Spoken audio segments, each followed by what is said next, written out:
గోదావరి జిల్లాలంటేనే భూతల స్వర్గం. అందులోనూ కోనసీమ జిల్లాల్లో ఉండే ఆహ్లాదకరమైన వాతావరణం, అలాగే అక్కడుండే ప్రజల ఆత్మీయ పలకరింపులు ఒక్కసారైనా మీరు చూసి తీరాల్సిందే.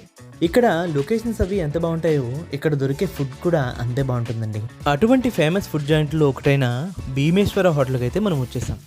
ఇక్కడ ఏమేమి ఫుడ్ దొరుకుతుందో, ఫుడ్ ఎలా ఉంటుందో టేస్ట్ చేసి చూద్దాం రండి. ఈ హోటల్ వచ్చేసి ఈతకోటలో ఉంటుందండి. ఇది రావులపాలెం నుంచి సిద్ధాంతం వెళ్ళే హైవే మధ్యలో ఈతకోట మీకు తగులుతుంది. ఆ పల్లెటూరి వైపు కోసం నేనైతే ఒక పెసరట్టు ఉప్మా, ఒక ప్లేట్ పూరి ఆర్డర్ చేశాను. అక్కడున్న స్టాఫ్ అయితే మాతో చక్కగా నవ్వుతూ పలకరిస్తూ చాలా బాగా మాట్లాడారు. నాకైతే చాలా బాగా అనిపించింది. బ్యాక్ సైడ్ చక్కగా వాటర్ ఫ్లో అవుతూ ఒక కాలువ వెళ్తుంది. వీళ్ళు అటువంటి ఆహ్లాదకరమైన వాతావరణంలో హ్యాపీగా పనిచేసుకుంటూ వెళ్ళిపోతున్నారు.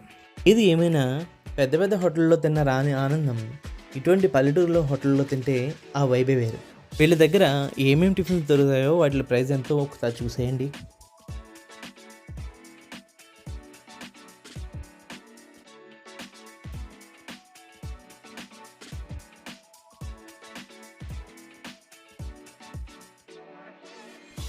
ఇంకలా ఒక చక్కటి పెసరట్టు వేసి దానిపైన ఉప్మా పరిచి మా ఆర్డర్ అయితే రెడీ చేసి మాకు ఇచ్చేసారు.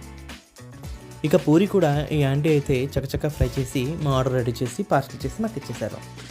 దారిలో కారాపి ఏదైనా మంచి లొకేషన్లో తిందామని మా జర్నీ అయితే తిరిగి స్టార్ట్ చేసాం.